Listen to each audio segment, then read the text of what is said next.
জান্নাতের একটা ইট হবে স্বর্ণ, একটা ইট হবে রূপার। মেশকে আম্বর এবং মুক্তা দ্বারা আল্লাহ মেশকে আম্বর যারা জয়েন্ট করবেন, মুক্তা দিয়ে আর ইয়াকুত দিয়ে আল্লাহ জয়েন দিবেন। সুবহানাল্লাহ বল। এত সুন্দর সুন্দর বিল্ডিং হবে জান্নাতুল ফেরদাউস। এই জান্নাতুল ফেরদাউস ইমানদারের জন্য বানাইছেন, নেক আমল করনেওয়ালার জন্য বানাইছেন। আল্লাহর নবী বলেন, জান্নাতীরা যখন জান্নাতের দিকে ভ্রমণ করবে, জান্নাতের গেট থেকে সালাম আসবে, সালামুন কওলাম মির রাব্বির রহিম। আল্লাহর পক্ষ থেকে তোমাদের উপরে সালাম। সুবহানাল্লাহ। আল্লাহর পক্ষ থেকে তোমাদের উপরে সালাম। তোমাদেরকে সালাম দেওয়া হবে, অভ্যর্থনা জানানো হবে। আল্লাহর পক্ষ থেকে সালাম জানানো হবে, ফেরেশতাদের পক্ষ থেকেও সালাম জানানো হবে। আহলান ওয়া সাহলান, হে জান্নাতি মেহমান, দুনিয়ার জমিনে কত কষ্ট করেছো, আর কোনো কষ্ট নাই। সুবহান। বিসমিল্লাহির রহমানির রহিম। ইন্নাল আবরারা লাফি নাঈম ওয়া ইন্নাল ফুজ্জারা লাফি জাহিম। وقال تعالى في الحديث القدسي: عادة للعباد الصالحين ما لا عين رأت ولا أذن سمعت ولا خطر على قلب بشر. صدق الله مولانا العظيم وصدق رسوله النبي الكريم ونحن على ذلك من الشاهدين والشاكرين والحمد لله رب العالمين. صلى الله على سيدنا ومولانا محمد وعلى آله وأصحابه وسلم. بلغ العلا بكماله كشف الدجى بجماله حسنت جميع خصاله. صلوا عليه وآله. لا إله إلا الله لا إله إلا الله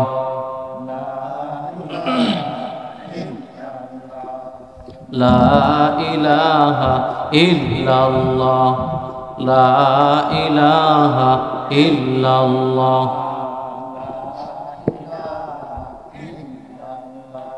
لا إله إلا الله لا إله لا إله إلا الله لا إله إلا الله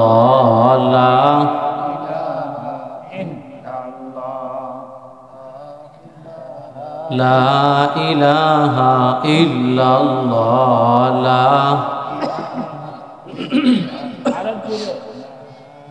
জুরে জুরে মোহব্বতের সাথে লা ইলাহা ইল্লাল্লাহ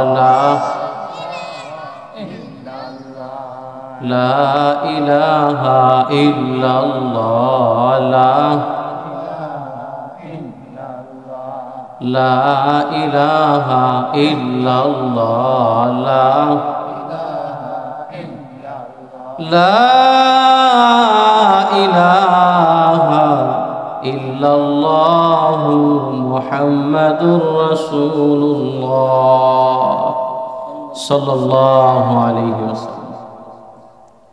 ওয়াইজখালী উত্তরপাড়া আল মদিনা জামিয়া মসজিদের উদ্যোগে আজকের প্রথম ওয়াজ মাহফিলের জনাবে সদর ইজলাস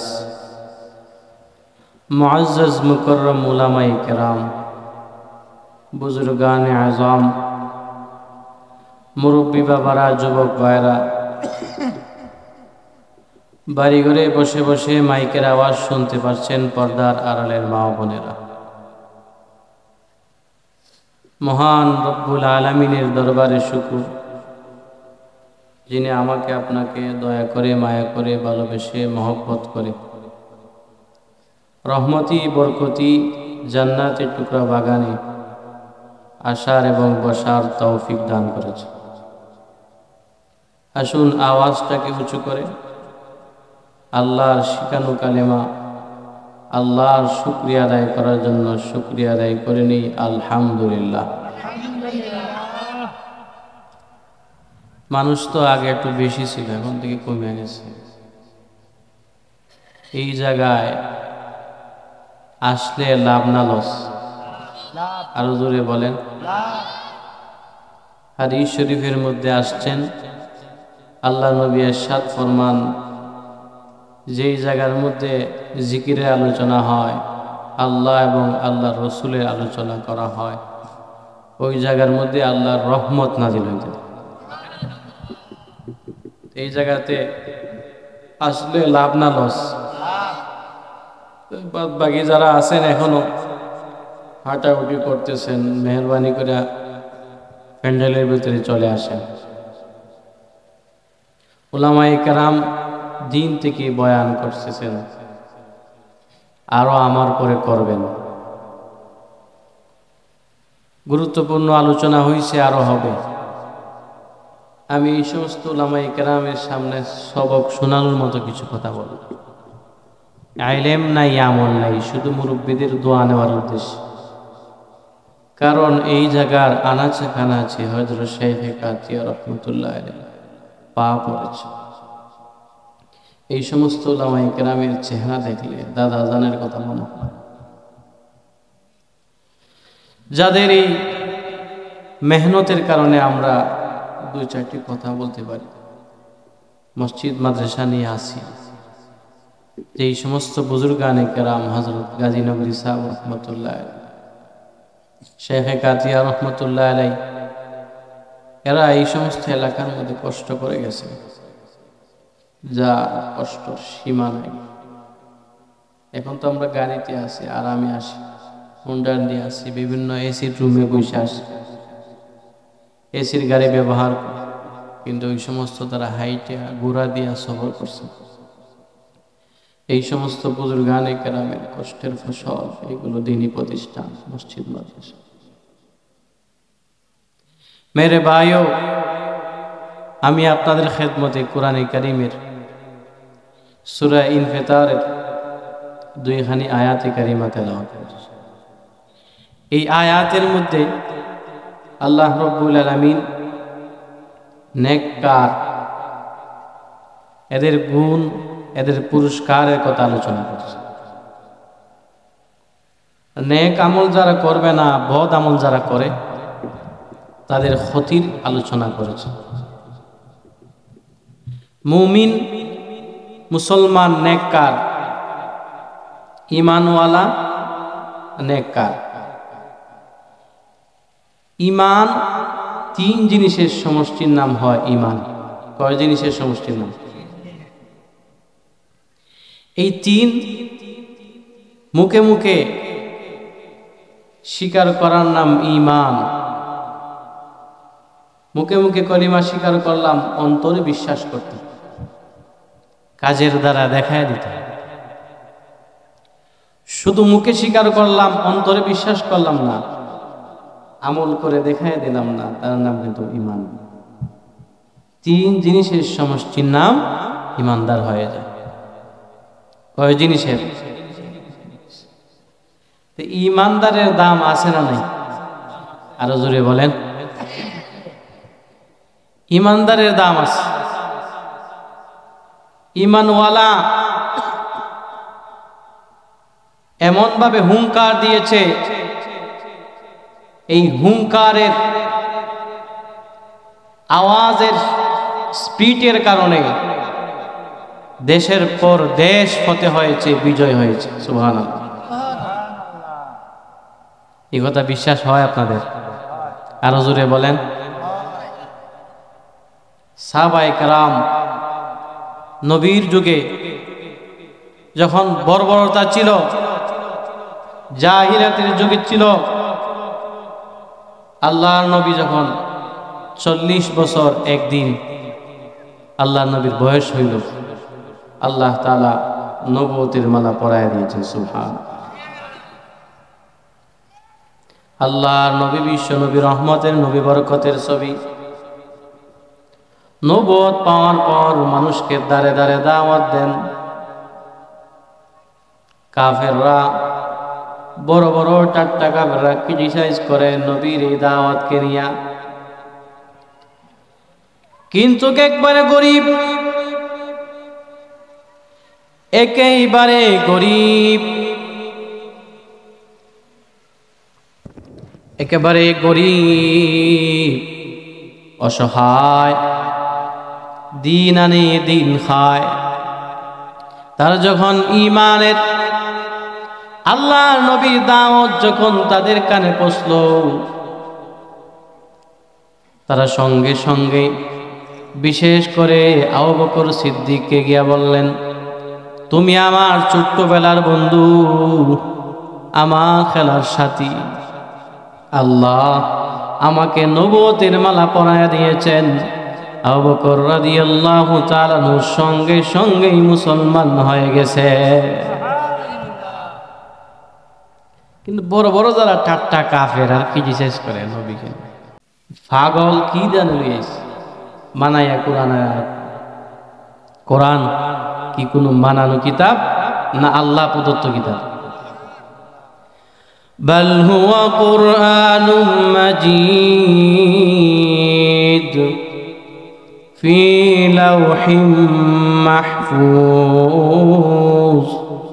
কোরআনের বাড়ি ঘর ছিল লৌহে মাহফুজের মধ্যে। ওই জায়গা থেকে এক সূরা, এক আয়াত, দুই আয়াত, এক সূরা, দুই সূরা, এইভাবে আল্লাহর নবীর উপরে নাজিল হয়েছে। সুবহানাল্লাহ। কেউ মানে, কেউ মানে না। হযরতে আলী রাদিয়াল্লাহু তাআলার কাছে গেলেন,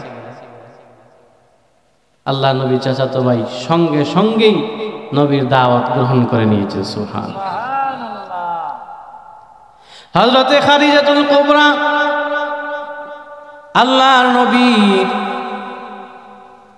বিবিকে যখন নাকি বললেন, খাদিজা গো, আল্লাহ আমাকে নবুয়তের মালা পরায় দিয়েছেন, তিনিও সঙ্গে সঙ্গে দাওয়াত গ্রহণ করে নিয়েছে। সঙ্গে সঙ্গে তিনি দাওয়াত গ্রহণ করেছেন। সাহাবায়ে কেরাম একের পর এক ঈমান আনছেন, ঈমানের উপরে ইস্তেকামত ছিলেন। এই সাহাবায়ে কেরামের উপরে আল্লাহ আয়াত নাজিল করে জানায় দিয়েছেন, রাদিয়াল্লাহু আনহুম ওয়া রাদু আনহু। সমস্ত সাহাবায়ে কেরামের প্রতি আমি আল্লাহ রাজি, আর সমস্ত সাহাবায়ে কেরামও আমি আল্লাহর উপরে রাজি। সুবহানাল্লাহ। এই সাহাবায়ে কেরাম ঈমানের উপরে মজবুত ছিলেন, যার কারণে দেশের পর দেশ ফতে হয়েছে, বিজয় হয়েছে। এই সাহাবায়ে কেরাম এই কষ্ট করে গেছেন, নবীর ডাইনে বামে উত্তরে দক্ষিণে সর্ব অবস্থায় নবীর সাথে ছিলেন। সাথে ছিলেন কি ছিলেন? যেই সময় আল্লাহর নবী যেই জায়গায় বলতে বলছেন সেই জায়গায় সাহাবায়ে কেরাম গেছে। এই জন্য সাহাবায়ে কেরাম কেমন আল্লাহ নবীর সোহবত পেয়েছেন, জান্নাতের সার্টিফিকেট পাইছেন। তারা শুধু ঈমানের পরে ইস্তেকামত কেমন ছিলেন, কেমন ছিলেন? আমরা তো মনে করি শুধু নামাজ নেক আমল, নামাজের বাহিরে ভালো কাজ করা ওইটাও নেক আমল, রাষ্ট্র পরিচালনা করা এটাও নেক আমল, যাকাত দেওয়া এটাও নেক আমল, ফরজ বিধান, যার সম্পদ আছে যাকাত দাও, রমজান মাসের রোজা রাখো, বিবিকে পর্দা করাও, ফরজ দিনা ফরজ না। আচ্ছা, কতটুকু পালন হইতেছে জুড়ে বলেন? পালন হইতেছে? শতকরা কয়জন পাইবেন? কয়জনের ঘরে? খুব কমই আছে। আলহামদুলিল্লাহ গ্রাম অঞ্চলে এখনো ভালো। ঢাকা আর শহরের অবস্থা দেখলে ওরা বোরকা দিবে দূরের কথা, মাথায় কাপড় দিবে দূরের কথা, আমরা হুজুররা এখন এইভাবে দিয়া যাইতে হয় লুকাইয়া, এইভাবে যাইতে হয়। কারণ আমাদের লজ্জা লাগে, তাদের কোনো লজ্জা লাগে? আধুনিকতা আর এই বেহাপনার কারণে আজকে দেশ ধ্বংসের জন্য। যত বেশি আধুনিকের দিকে আমরা ঝুঁক দিয়েছি, তত বেশি আমাদের উপর বিপদ আসছে। কথা ঠিক না বেঠিক? যত বেশি আমরা আধুনিকতাকে গ্রহণ করতেছি, তত বেশি জিনা বেবিচার বাড়ছে না কমছে? আরো জোরে বলেন। আজকে মহিলারা রাস্তার দিকে হাঁটে আর আমার যুবক ভাইদেরকে গুনার দিকে আকৃষ্ট করে, অথচ আমাদের চাইতে মুরব্বীরা বাবারা দেখছেন বেশি। কেমন দেখছেন? কেমন দেখছেন? যদি আমার ছোট্ট একজন বোন গিয়েছে, বয়স্ক নিনা বাচ্চা বয়সী নাকি 16 বছরের যুবতী, চিনার কোনো আলামত নাই। এমন ভাবে বুরকা পরেছেন, 3.5 হাত বডি প্যাকেট হয়ে গেছে। কোন মানুষ চলে গেলে রাস্তার কিনারায় বসে বসে দাঁড়াইয়া দাঁড়াইয়া বসে রইছেন, দাঁড়াইয়া দাঁড়াইয়া অপেক্ষা করছেন কখন জানি মানুষ চলে যাবে, আমি যাব এরপরে। আজকে এই অবস্থার পরিবর্তনে, যুগের পরিবর্তনে, ডিজিটাল গ্রহণ করার কারণে মানুষ দেখলে আর মহিলারা ধাক্কা দিয়া গয়। কথা ঠিক নেই? আর বাজারের অবস্থা তো আমার চাইতে আপনারা বেশি জানেন। আমি এক বাজারে মসজিদের ইমাম, আল্লাহু আকবার। আমি যাই মাঝে মধ্যে খানা খাইতে বা দাওয়াত দেওয়া তো যাই, মহিলারা বোরকা পরে দূরের কথা, মানে আমরা বোরকা পরতে হইব। কারণ তাদের হায়া লজ্জা যদি থাকতো তাহলে বোরকা পরিধান করতো। কথা ঠিক না বেটি? তাহলে তোমার স্বামী আছে, ভাই আছে, আত্মীয় স্বজন আছে, তাদের কাছে বলো কাপড় চোপড় কেনার জন্য। আজকে অনলাইনের যুগ, অনলাইনে অর্ডার করে নাও, ঘরে এসে দিয়ে যাবে। কথা ঠিক নেই? আমার মার্কেটে আসতে হইব কেন? আর রমজান মাসে তো একবারে শেষ দিকে তো উপায়ই নাই। হুজুররা কাপড়, বিশেষ করে নেককার নামাজি মানুষরা কাপড় বিনা কোনো ভালো নাই। কথা ঠিক না বেটি? হাই হাই, আমি লঙ্গি কিনবো, এও রাত্রে 12টা না 1টার সময় গেছি। এমন হয়েছে সেহরি খাওয়ার 3:30 3টার সময় গেছে লঙ্গি কিনা। এর আগে কোনো সুযোগ নাই। হুজুর আপনি আইলে অসুবিধা হইব বুঝি, আপনি আইন শেষ রাত্রে। এই অবস্থা চলতেছে। ईमानदार नेक আমল করনেওয়ালা নবীর প্রাপ্ত নবীজি সার্টিফিকেট দিয়েছেন জান্নাতি।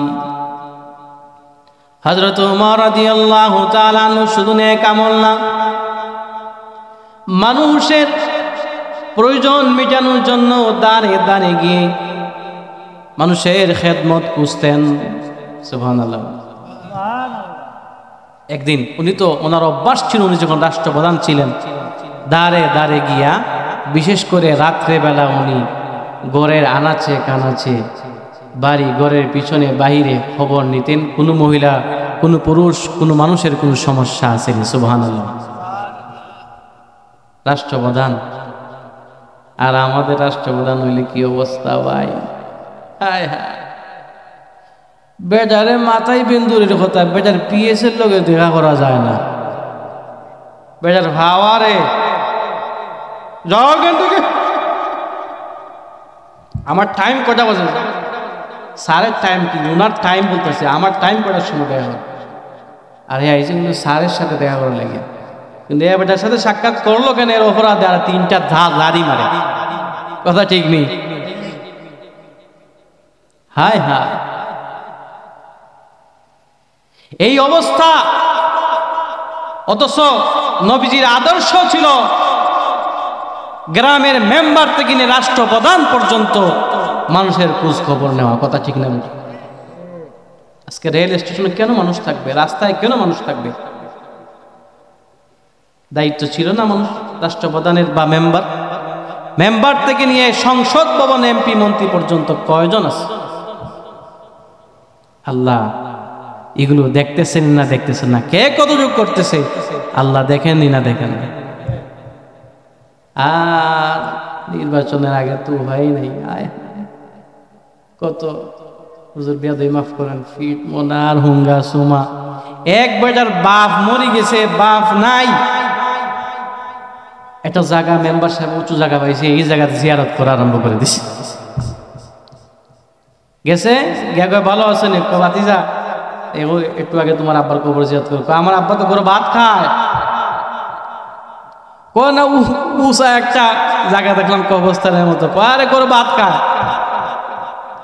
জিয়ারতের কোনো হিসাব নাই। এক ওয়াক্ত নামাজ কয়বার যে বলে হিসাব অজু ছাড়া, কারণ নামাজি দেখাই তুইবে। শাহজালালের দরবারে পট্টি পরে হায় হায় রাবিয়া বসরি হয়ে যায়।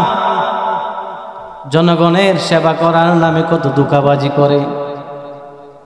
অথচ খলিফাতুল মুসলিমিন উমর গিয়ে দেখেন মদিনা হারাম স্থানে একটা তাঁবু টাঙ্গাইল, তাঁবুর ভিতর দিয়ে দোয়া উঠতেছে।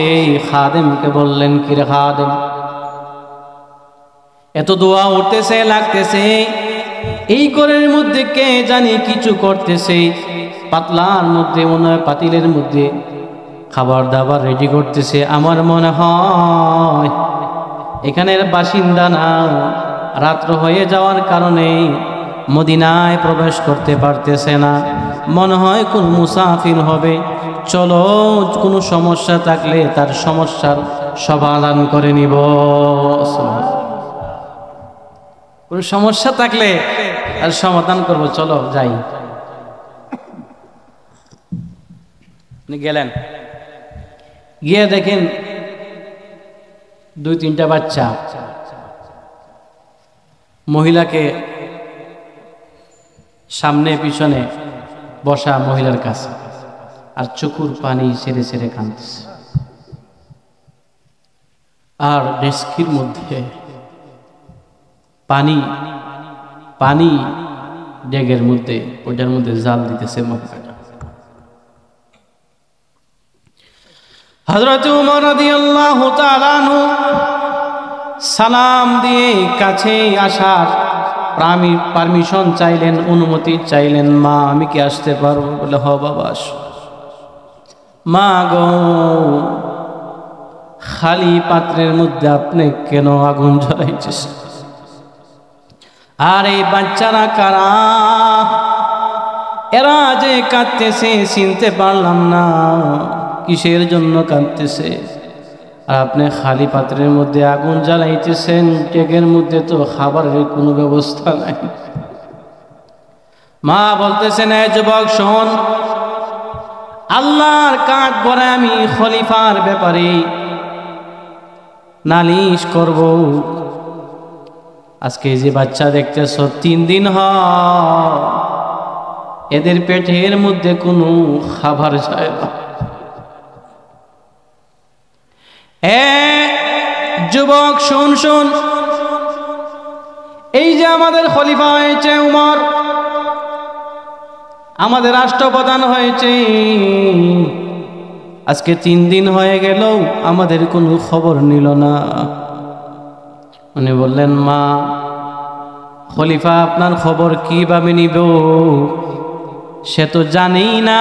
তিনি বললেন, আরে যুবক বলস কি, সে আমাদের খলিফা হয়েছে কিন্তু আমাদের খবর নিবে না, এটা হতে পারে না।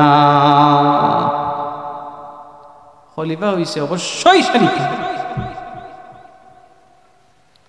এবার খলিফাতুল মুসলিমিন উমর নিজের পরিচয় গোপন রেখে পরিচয় দিতেছেন না।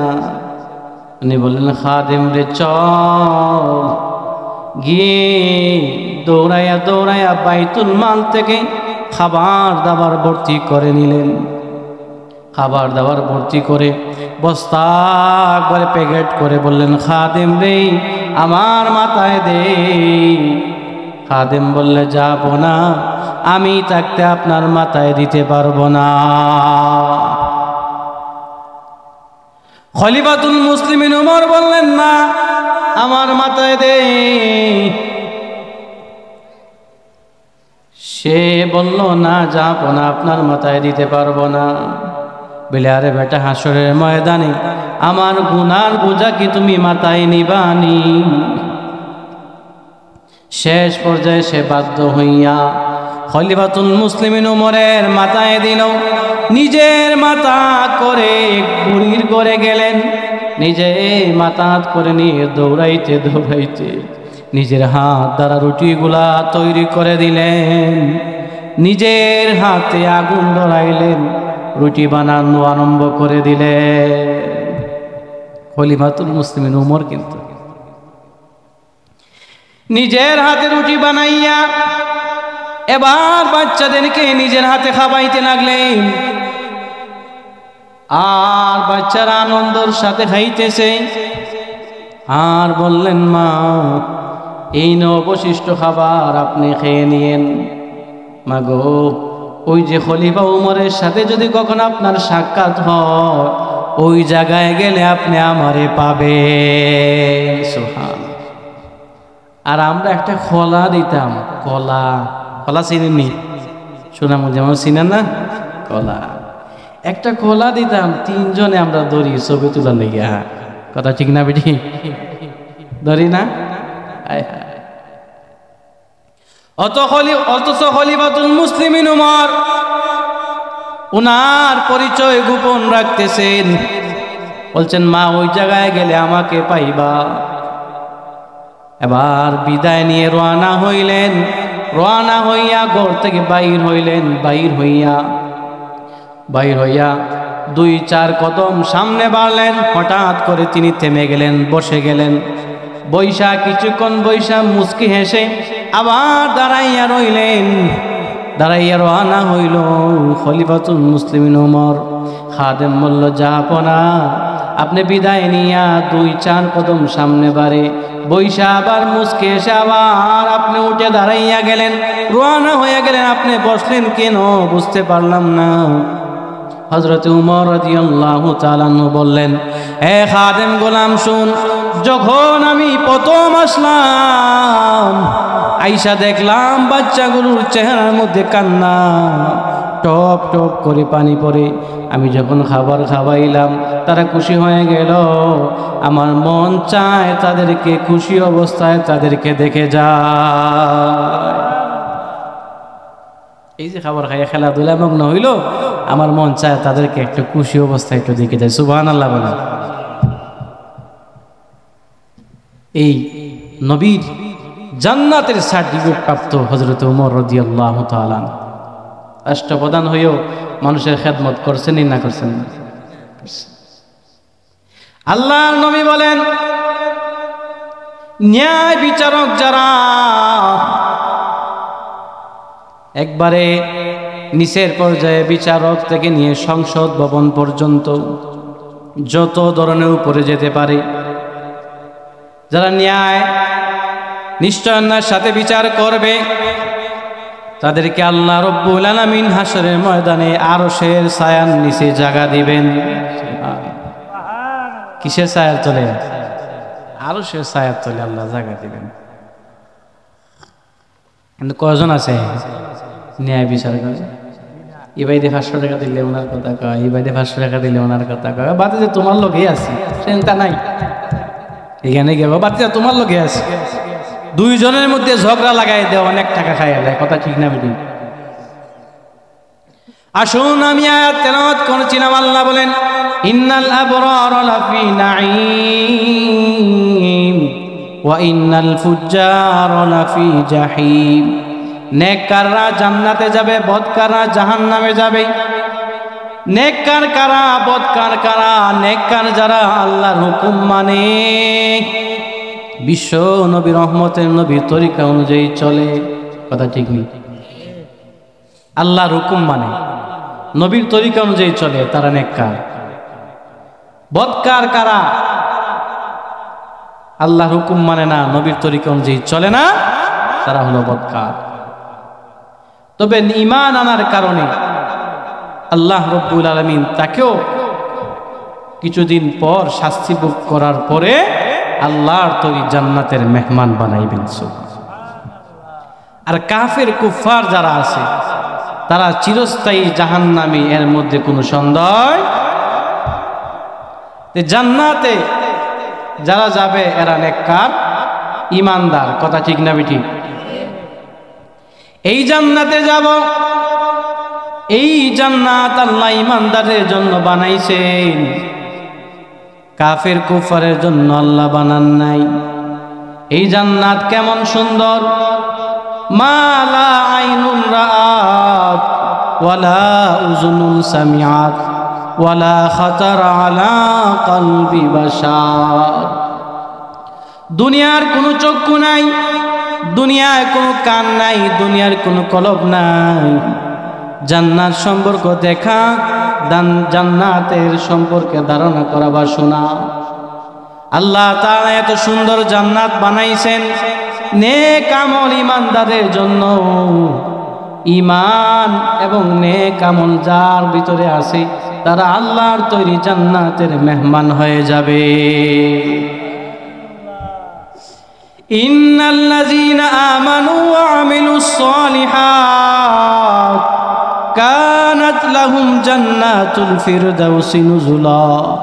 আল্লাহ বলেন ঈমানদার সাথে সাথে নেক আমল করনেওয়ালা ব্যক্তিকে আমি আল্লাহ জান্নাতুল ফিরদাউসের মালিক বানাইয়া দিব। ইন্নাল্লাযীনা আমানু ওয়া আমিলুস সালিহাত কানাত লাহুম জান্নাতুল ফিরদাউসি নুজুলা। ছোট জান্নাত না বড় জান্নাত? জান্নাতুল ফেরদাউস।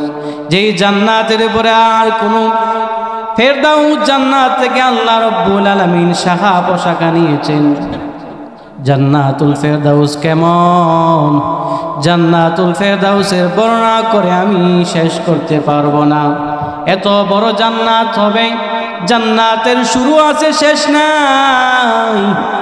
দুনিয়ার ঘর আর কত সুন্দর আমরা বানাই না, টাইলস লাগাই, এয়ার কন্ডিশন লাগাই, 5 তলা 10 তলা না 100 তলা না 200 তলা, এর উপরে আমরা কেউ বানাইতে পারি? আমার সাথে থাকেন, হুজুর আসছেন বয়ান করবেন, আমার দিকে থাকেন। তে আমরা এই যে বিল্ডিং যে বানাই, আচ্ছা আমরা যে বিল্ডিং যে বানাই, টাইলস দেই, এও বানাই, কত সামান্য চেয়ে সামান্য। এটা দুনিয়ার মেস্তরি যদি বানাই, আর দুনিয়ার কন্ট্রাক্টর আর ইঞ্জিনিয়ার দিয়ে ড্রয়িং করি। জান্নাতের ড্রয়িং করনেওয়ালা একমাত্র আল্লাহ। সুবহানাল্লাহ। জান্নাতের ড্রয়িং কে করেছেন? আরো জোরে বলেন। জান্নাতের ড্রয়িং করেছেন আল্লাহ। এই জান্নাত কেমন হবে? জান্নাতের বালাখানা কেমনওয়ালা ব্যক্তিদের জন্য। ও ভাই, জান্নাতে কেমন কেমন সুন্দর থাকবে। হায় হায়, জান্নাতের একটা ইট হবে স্বর্ণ, একটা ইট হবে রূপার। মেশকে আম্বর এবং মুক্তা দ্বারা আল্লাহ, মেশকে আম্বর যারা জয়েন্ট করবেন, মুক্তা দিয়ে আর ইয়াকুত দিয়ে আল্লাহ জয়েন্ট দিবেন। সুবহানাল্লাহ বল। এত সুন্দর সুন্দর বিল্ডিং হবে জান্নাতুল ফেরদাউস। এই জান্নাতুল ফেরদাউস ইমানদারের জন্য বানাইছেন, নেক আমল করনেওয়ালার জন্য বানাইছেন। আল্লাহর নবী বলেন, জান্নাতীরা যখন জান্নাতের দিকে ভ্রমণ করবে, জান্নাতের গেট থেকে সালাম আসবে, সালামুন কওলাম মির রাব্বির রহিম। আল্লাহর পক্ষ থেকে তোমাদের উপরে সালাম। সুবহানাল্লাহ। আল্লাহর পক্ষ থেকে তোমাদের উপরে সালাম, তোমাদেরকে সালাম দেওয়া হবে, অভ্যর্থনা জানানো হবে। আল্লাহর পক্ষ থেকে সালাম জানানো হবে, ফেরেশতাদের পক্ষ থেকেও সালাম জানানো হবে। আহলান ওয়া সাহলান, হে জান্নাতি মেহমান, দুনিয়ার জমিনে কত কষ্ট করেছো, আর কোনো কষ্ট নাই। সুবহান। দুনিয়ার বিবি আর কত সময় না সৌন্দর্য ধরে রাখতে পারে। নতুন নতুন একটু থাকে, আস্তে আস্তে যত বয়স হয় একটু চামড়া চামড়া একটু ঢিলা ঢালা হয়নি না হয় না, মাঝে মধ্যে অসুস্থ হয়নি না হয় না। হ্যাঁ, ওষুধ খাইতে হয়, সর্দি হয়, কাশ হয়, হয়নি না হয় না। জান্নাতি বিবির কোনো অসুস্থ নাই, জান্নাতি হুরদের কোনো বেমার নাই, তারা এত সুন্দর থাকবে। আল্লাহর নবী বলেন, একজন হুরের দিকে তাকাইয়া ৮০,০০০ বৎসর চলে যাবে। এক পলকে একবার তাকাইয়া, বাহ এত সুন্দর, এত সুন্দর সুন্দর ড্রেস পরবে। আজকে তো কাপড়ের প্রতিযোগিতা, সুন্দরের প্রতিযোগিতা, পার্লারে গিয়ে প্রতিযোগিতা, কথা ঠিক না ঠিক? কিন্তু জান্নাতি হুরদের সুন্দর, আল্লাহ নবী বলেন তারা এত সুন্দর হবে, ৮০ পল্লা ড্রেস পরবে, ড্রেসের মধ্যখানে দিয়েও তাদের শরীরে রক্ত প্রবাহিত চলতেছে, এটাও দেখা যাবে। সুবহান। আর তারা যদি তাদের থুতু যদি দুনিয়ায় নিক্ষেপ করা হয়, সমস্ত পানি মিঠা হয়ে যাবে। সুবহান। তাদের নখ পরিমাণ সৌন্দর্য যদি দুনিয়ার মধ্যে রাখা হয়, সূর্যর প্রয়োজন হবে না, এর চাইতে বেশি আলোকিত হয়ে যায়, শুধু নখের সৌন্দর্য। আল্লাহর নবী বলেন, জান্নাতি কেমন সুন্দর হবে, জান্নাতি মানুষের সৌন্দর্য কেমন হবে। জান্নাতি হুরদের সৌন্দর্য আকর্ষণ আছে, জান্নাতি বিবিগণের সৌন্দর্য আকর্ষণ আছে।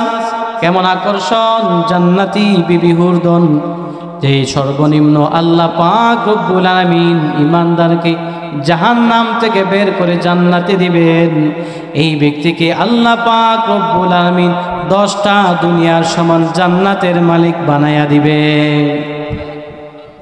সর্বনিম্নে হাদিসে মুসলিম শরীফ, বুখারী শরীফ হাদিসের মধ্যে আসছে, সর্বনিম্ন জাহান্নামীকে আল্লাহ পাক রব্বুল আলামিন, জাহান্নামীকে আল্লাহ পাক রব্বুল আলামিন যখন জাহান্নাম থেকে বের করে জান্নাতে দিবেন, সে তার একটা মজার একটা ঘটনা হাদিস শরীফের মধ্যে আসছে। জাহান্নাম থেকে যখন হামু গুড়ি খেয়ে সে জাহান্নাম থেকে বের হইয়া আল্লাহর কাছে বলবে, আল্লাহ জাহান্নামে আর ভালো লাগে না, আমাকে জাহান্নাম থেকে বের করেছো। ওই যে জান্নাত দেখা যায়, জান্নাতের সামনে একটা গাছ আছে, ওই গাছের নিচে আমার রাখ। আল্লাহ বলবেন, যা তোকে ওই গাছের নিকটে রাখলাম, তবে আর কিছু চাইবে নি? বলে, না আল্লাহ আর কিছু চাইব না। এবার সে গাছের নিকটে যাবে, বিশ্রাম নিবে, এবার বলবে, আল্লাহ ওই যে জান্নাত দেখা যায়, জান্নাতের সামনে একটা নহর জারি আছে, ওই নহরের কাছে গিয়ে একটু পানি পান করবো, ওই জায়গায় আমাকে নিয়ে যাও। সুবহানাল্লাহ। আল্লাহ বলবেন, যাও ওই জায়গায় যাও, তবে আর কিছু চাইবে না তো? বলে, না আল্লাহ ওয়াদা করলাম আর কিছু চাইবে না। এবার সে গাছের নিকট যাবে, পানি পান করবে, পিপাসা নিবারণ করবে, ভিতর ঠান্ডা করবে। এবার সে জান্নাতের দিকে তাকায়, দেখবো আল্লাহ ওই যে জান্নাতের গেট দেখা যায়, ও গেটের সামনে নিয়ে আমার রাখো না। ও আদা করছে তো আর কিছু চাইবে না। আল্লাহ বলবেন, যা ওই গেটের সামনে যা। যেই মাত্র জান্নাতের গেটের দিকে যাবে, গেটের সামনে গিয়ে বলবে, আল্লাহ ওই তো জান্নাত দেখা যায়, ওই জান্নাতের ভিতর দেখতে জান্নাতীদের কথাবার্তার আওয়াজ আমার কানে আসতেছে, আরামের বাতাস আমার শরীরের মধ্যে লাগতেছে। আল্লাহ দয়া করে আমাকে একটু জান্নাতের ভিতরে প্রবেশ করতে দাও, আমি ডুববো আর বের হয়ে যাব। আল্লাহ বলেন, তুমি না ওয়াদা করছো, তুমি আর কিছু চাইবা না? সে বলবে, আল্লাহ আমার শেষবারের মতো একটা সুযোগ দাও, আমার শেষবারের মতো একটা সুযোগ দাও। আল্লাহ পাক রব্বুল আলামিন তাকে বলবেন, যাও তুমি জান্নাতের ভিতরে প্রবেশ করো। জান্নাতের ভিতরে প্রবেশ করবে, ফেরেশতারা পিছনে টানেতে সে সামনে বাড়ে, ফেরেশতারা পিছনে টানেছে সামনে বাড়ে। এবার সে আর পিছন থেকে আসতে চায় না, সামনে বাড়তেছে সামনে বাড়তেছে। আর আল্লাহ পাক রব্বুল আলামিন কাছে ফেরেশতা বলো, আল্লাহ তোমার বান্দা বলছে ঢুকবে আর বের হবে, এখন তো সে ঢুকছে সামনে অগ্রসর হইতেছে, সে তো আর বের হইতেছে না। আল্লাহ পাক রব্বুল আলামিন বলেন, যে ব্যক্তি জান্নাতে প্রবেশ করেছে সে আর জীবনও বের হবে না। এটা আমি আল্লাহর শান নয়, যে ব্যক্তিকে আমি আল্লাহ জান্নাতে ঢুকাইছি আর আমি আল্লাহ জান্নাত থেকে বের করব না। এবার সে তাকে আল্লাহ বলবেন, রে বান্দা তোর কিছু চাওয়া আসেনি? সে বলবে, আল্লাহ দুনিয়া রাজা বাদশার মতো ধন সম্পদ চাই, বাড়িঘর চাই। আল্লাহ বলবেন, না না না, দুনিয়া রাজা বাদশার মতো যা চাইলে এটা তো সামান্য, আর কিছু চাইবেনি। সে আরো চাইতে থাকবে আল্লাহর কাছে। আল্লাহ বলবেন, যা চাইলে তাও দিলাম, দুনিয়া 10টা দুনিয়ার সমান একটা জান্নাতের মালিক বানাইয়া দিলাম। এই জন্য আল্লাহ বলেন, ইন্নাল আবরার লাফি নাঈম ওয়া ইন্নাল ফুজ্জার লাফি জাহিম। নেককাররা জান্নাতে যাবে, বদকাররা জাহান্নামে যাবে। নেককাররা জান্নাতে যাবে, বদকাররা জাহান্নামে যাবে। নেক আমল করনেওয়ালা জান্নাতে যাবে, বদ আমল করনেওয়ালা জাহান্নামে যাবে। নেককার হইতাম না বরকাত হইতাম? নেক আমল করতাম না নেক আমল ছাড়তাম? নামাজ 5 ওয়াক্ত নামাজ পড়তাম না পড়তাম না? নামাজ 5 ওয়াক্ত পড়তাম না পড়তাম না? আমার বড় ভাই বিশিষ্ট আলিম দ্বীন হযরত মাওলানা জসিমউদ্দিন সাহেব সুনামগঞ্জি দামাত বারাকাতুহুম চলে আসছেন। ওনারে বৈশা দেখা বস